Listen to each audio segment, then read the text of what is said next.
महामृत्युंजय जाप के मरीजों पर होने वाले असर की जांच कर रहे हैं। जिन लोगों पर यह रिसर्च किया जा रहा है वो सभी ब्रेन इंजरी यानी मस्तिष्क की चोट के मरीज हैं। ये स्टडी 40 लोगों पर इस समय की जा रही है।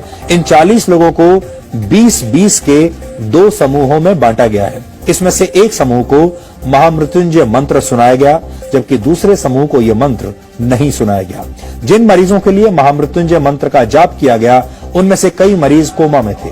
हालांकि इस रिसर्च का तरीका थोड़ा अलग है, क्योंकि मंत्र पढ़ने का काम अस्पताल में नहीं बल्कि अस्पताल से 13 किलोमीटर दूर संस्कृत विद्यापीठ में किया जा रहा है। इसे समझाने के लिए हम आपको अस्पताल की कुछ तस्वीरें आज दिखाएंगे। ये उन मरीजों की तस्वीरें हैं जिन पर राम मनोहर लोहिया अस्पताल में रिसर्च की जा रही है। सही तरीके से मंत्रों का पाठ करने के लिए इस अस्पताल के डॉक्टरों ने दिल्ली के संस्कृत विद्यापीठ से संपर्क किया। इसके बाद वहां के पंडितों ने मरीजों को उनके परिवार वालों की मौजूदगी में महामृत्युंजय मंत्र का संकल्प करवाया।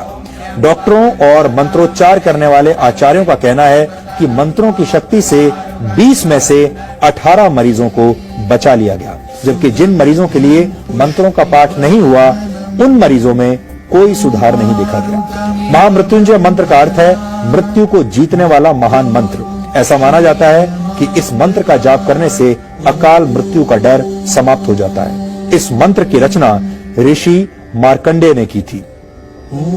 इस मंत्र का मतलब है कि हम भगवान शिव की पूजा करते हैं, जिनके 3 नेत्र हैं, जो हर श्वास में जीवन शक्ति का संचार करते हैं और पूरे जगत का पालन पोषण करते हैं। इसे त्र्यंबकम मंत्र, रुद्र मंत्र और मृत संजीवनी मंत्र भी कहा जाता है। ऋग्वेद के 7वें अध्याय, यजुर्वेद के 3रे अध्याय और अथर्ववेद के 14वें छंद में इस मंत्र के बारे में बताया गया है। ऋषियों ने महामृत्युंजय मंत्र को वेदों का हृदय भी कहा है। कुछ समय पहले एम्स ने भी गायत्री मंत्र के वैज्ञानिक महत्व को मरीजों के एमआरआई टेस्ट में हुए बदलावों से साबित किया था, लेकिन इन दोनों रिसर्च में काफी फर्क है।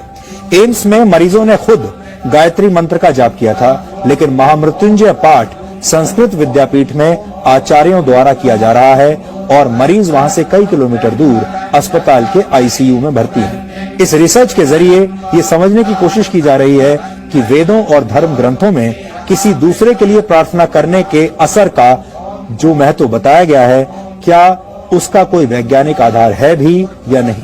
भारत सरकार की सबसे बड़ी मेडिकल रिसर्च संस्था Indian council for medical research ने इस स्टडी को फंड किया है। ये स्टडी 3 वर्ष के लिए की जा रही है, जिसमें से 1.5 साल का समय पूरा हो चुका है। यानी आप कह सकते हैं कि आस्था और विज्ञान के इस अनोखे मेल के फाइनल नतीजे आने में अभी 1.5 साल का वक्त और लगेगा।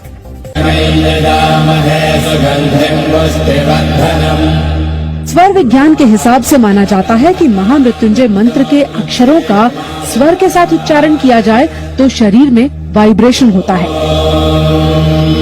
ये वाइब्रेशन दिमाग की नसों को सक्रिय करने में मदद करता है। हालांकि यहाँ ध्यान देने वाली बात यह है कि इस प्रयोग में मरीज खुद मंत्र नहीं पढ़ रहा है, बल्कि उसके लिए पंडित एक तरह से अनुष्ठान कर रहे हैं। यानी इस रिसर्च का आधार पूरी तरह से आस्था के विज्ञान पर टिका है। दुनिया भर में ये अपनी तरह की पहली रिसर्च कही जा सकती है। इसीलिए इस रिसर्च के तरीकों को लेकर जितने सवाल हैं, उतना ही इंतजार रिसर्च के फाइनल नतीजों का किया जा रहा है। मेडिकल साइंस की भाषा का एक बड़ा प्रचलित शब्द है जिसे कहते हैं प्लेसिबो इफेक्ट। यानी अगर आप ये मान लें कि कोई दवा आपकी किसी बीमारी को ठीक कर सकती है, तो कई बार वो दवा सच में आपके काम आ जाती है और वो काम कर जाती है, जबकि असल में आपको दवा नहीं सिर्फ मीठी गोलियां खिलाई जा रही होती है। ये सब होता है उस इलाज के प्रति आपकी आस्था और विश्वास के जरिए। इस आस्था से आप में ऐसे शारीरिक और मानसिक बदलाव होते हैं कि आप अपने आप ठीक हो जाते हैं। इसे ही प्लेसिबो इफेक्ट कहा जाता है। विज्ञान जिसे प्लेसिबो कहता है, उसे आप आस्था या विश्वास कह सकते हैं। कई बार आपने देखा होगा जब बहुत सारे लोग ऐसे होते हैं जिन्हें ये लगता है कि वो बहुत बीमार हैं, उनके अंदर बहुत बड़ी कोई बड़ी बीमारी आ गई है, वो डॉक्टर के पास जाते हैं। डॉक्टर जानते हैं कि उन्हें कोई ऐसी बीमारी नहीं है और डॉक्टर उन्हें या तो कोई विटामिन की गोली दे देते हैं या कोई मीठी गोली खाने के लिए दे देते हैं, ये कहकर कि इससे आप ठीक हो जाएंगे, और मरीज को गोली खाने के बाद सच में ऐसा लगने लगता है कि वो ठीक हो गया है। आपने अक्सर ये भी देखा होगा कि डॉक्टर बीमार मरीज के घर वालों को ये सलाह देते हैं कि आप प्रार्थना कीजिए, मरीज के अच्छे स्वास्थ्य के लिए दुआएं कीजिए। दुआओं में असर होता है, ये आपका विश्वास हो सकता है, लेकिन अगर इस शोध के नतीजे सकारात्मक हुए तो हम ये भी कह सकेंगे कि दुआओं में सिर्फ असर ही नहीं, विज्ञान भी होता है। हालांकि ये विवाद बहुत पुराना है।